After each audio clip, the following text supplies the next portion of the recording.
Greetings to dear friends, thank you for choosing the BigDark channel for teaching scientific content. Please do not forget to subscribe, like, and comment to support the channel. Optical fiber. An optical fiber, or fiber in British English, is a flexible, transparent fiber made by drawing glass, silica, or plastic to a diameter slightly thicker than that of a human hair. Optical fibers are used most often as a means to transmit light between the two ends of the fiber and find wide usage in fiber-optic communications, where they permit transmission over longer distances and at higher bandwidths, data transfer rates, than electrical cables. Fibers are used instead of metal wires because signals travel along with them with less loss. In addition, fibers are immune to electromagnetic interference, a problem from which metal wires suffer.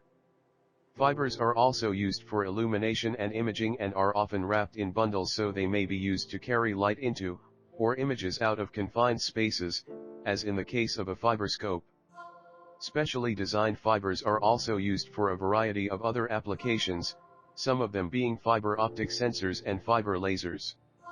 Optical fibers typically include a core surrounded by a transparent cladding material with a lower index of refraction. Light is kept in the core by the phenomenon of total internal reflection, which causes the fiber to act as a waveguide. Fibers that support many propagation paths or transverse modes are called multi-mode fibers, while those that support a single mode are called single-mode fibers, SMF. Multi-mode fibers generally have a wider core diameter and are used for short-distance communication links and for applications where high power must be transmitted. Single-mode fibers are used for most communication links longer than 1,000 meters, 3,300 feet. Being able to join optical fibers with low loss is important in fiber optic communication.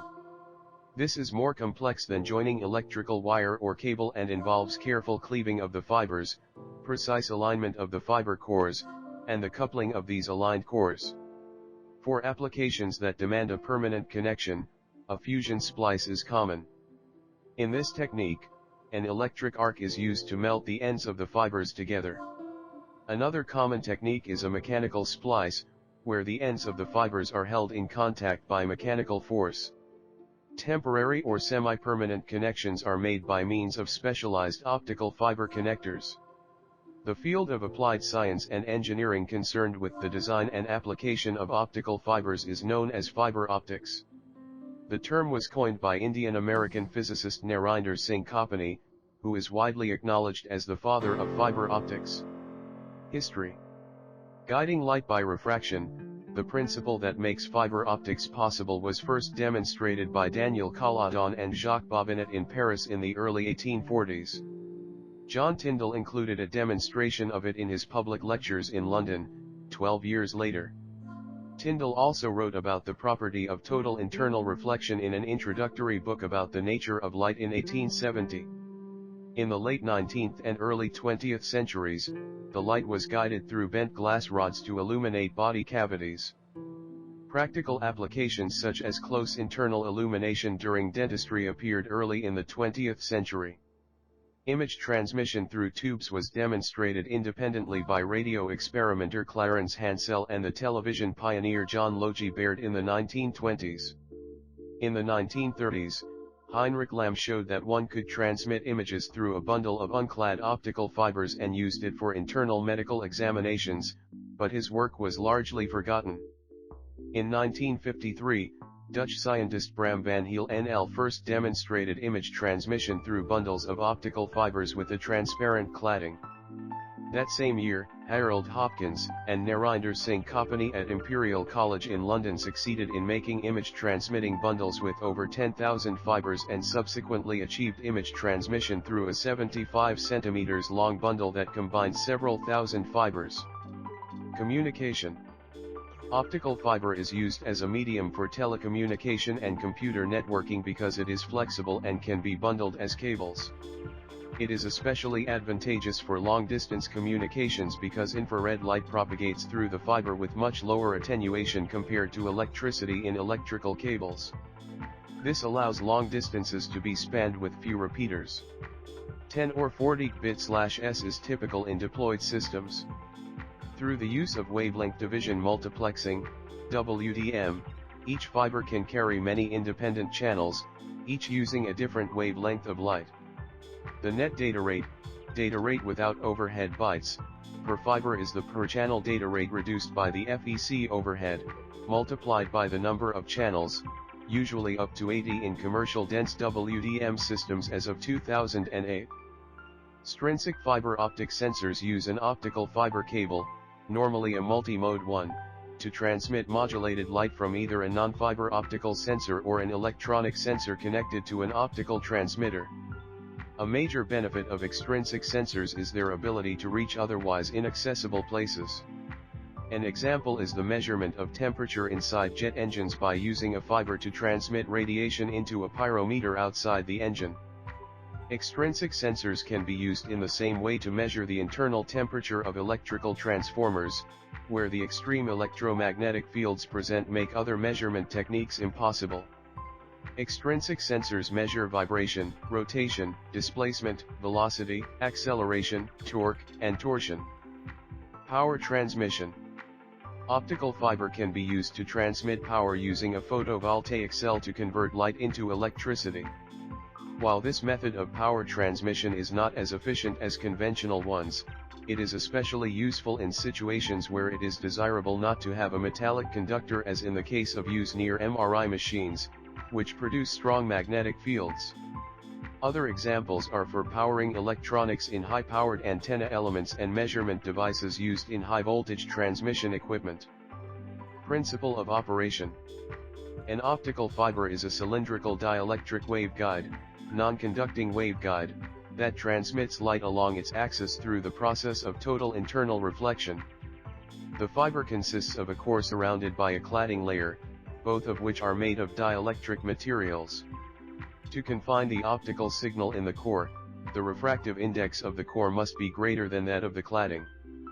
The boundary between the core and cladding may either be abrupt, in step index fiber, or gradual, in graded index fiber.